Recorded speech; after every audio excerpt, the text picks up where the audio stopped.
स्वागत है आप सभी का R9 न्यूज में। मैं हूं आपके साथ ऋचा सिंह।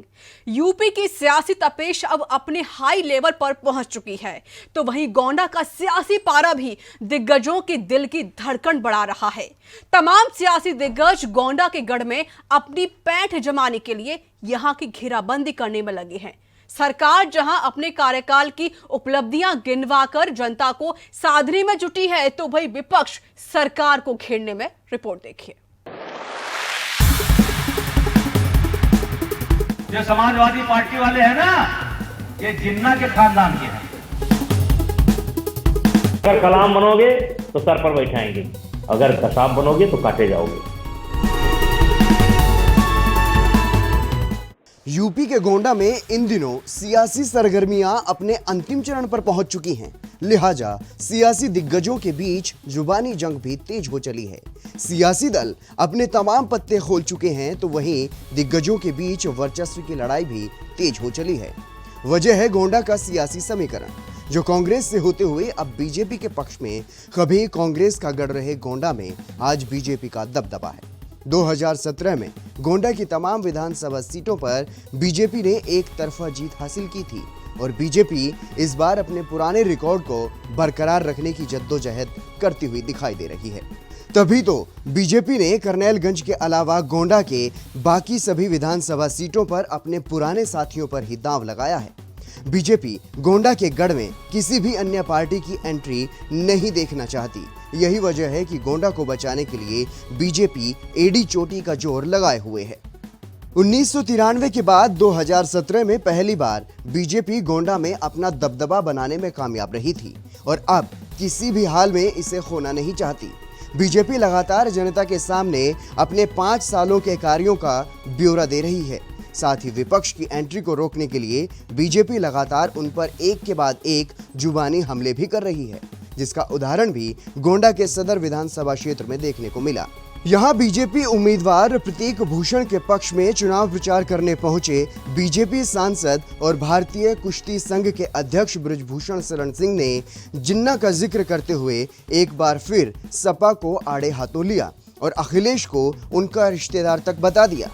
बृजभूषण शरण सिंह ने इशारों ही इशारों में सपा को अफजल और कसाब का समर्थक भी बताया। जो समाजवादी पार्टी वाले हैं ना, ये जिन्ना के खानदान के हैं। ये उन्हीं को खाद पानी डालने का काम करेंगे। ये देश केवल गोंडा तक नहीं है, बॉर्डर पर भी चीन ताक लगाए खड़ा है। 1,24,000 वर्ग किलोमीटर हमारी आज भी चीन और पाकिस्तान के कब्जे में। कितना हुआ 1,24,000 वर्ग किलोमीटर? देवी पाटन मंडल की 9 गुना जमीन है उनके कब्जे में। कौन लाएगा? मोदी जी। क्या उनके अलावा भी कोई किसी की हिम्मत पड़ेगी उधर? वो भी अगर लाएंगे तो मोदी जी लाएंगे और आपके बल पर लाएंगे। अगर कलाम बनोगे तो सर पर बैठाएंगे, अगर कसाब बनोगे तो काटे जाओगे। बृजभूषण सिंह यही नहीं रुके, राहुल गांधी को भी उन्होंने आड़े हाथों लिया। उन्हें राजकुमार और कांग्रेस को वंशवाद का ब्रांड बता दिया। उन्होंने कहा कि वंशवाद की शुरुआत कांग्रेस में मोतीलाल नेहरू ने ही कर दी थी, जो आज कांग्रेस का मूल मंत्र बन चुका है। वंशवाद कांग्रेस की परंपरा रही है। अभी हमने देखा कि राहुल गांधी ने कहा है कि ये मोदी जी नेता नहीं है, 21वीं सदी के राजा है। इनको चुभ रहा है क्योंकि ये अपने आप को हिंदुस्तान का राजकुमार समझते थे और उसी हिसाब से व्यवहार करते थे। कैसा व्यवहार किया इन्होंने प्रधानमंत्री मनमोहन सिंह के साथ? कैबिनेट का नोट फाड़ते थे। ये अपने आप को जो है हिंदुस्तान का राजकुमार समझते थे।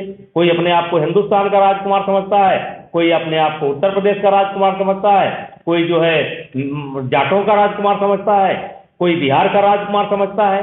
और ये जो राजकुमार है, ये वंशवादी पार्टियां जो है, ये वंशवादी पार्टी कौन है? वंशवाद की शुरुआत तो उसी दिन हो गई थी जिस दिन मोतीलाल नेहरू ने जवाहरलाल को अध्यक्ष बनाया था।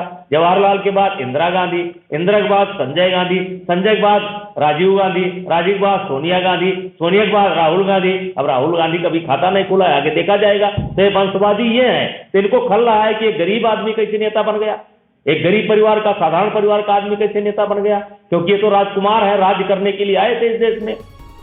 बता दें कि बीजेपी गोंडा के जरिए अवध को साधना चाहती है। गोंडा के जरिए बीजेपी की नजर अवध की 50 विधानसभा सीटों पर है। यही वजह है बीजेपी लगातार गोंडा पर अपनी पकड़ मजबूत करती जा रही है। बीजेपी उम्मीदवार के पक्ष में चुनाव प्रचार करने गोंडा पहुंचे बृजभूषण सिंह ने भी साल 2017 का रिकॉर्ड 2022 में दोहराने का ऐलान किया और एक बार फिर प्रदेश में प्रचंड बहुमत की सरकार बनाने का दावा किया। हालांकि बीजेपी का ये दावा कितना सही साबित होता है ये तो चुनावी नतीजे आने के बाद ही साफ हो पाएगा, लेकिन एक बात साफ है कि बीजेपी किसी भी हाल में ना तो गोंडा में विपक्ष की एंट्री चाहती है और न ही गोंडा को किसी भी हाल में गंवाना। Bureau report R9 news.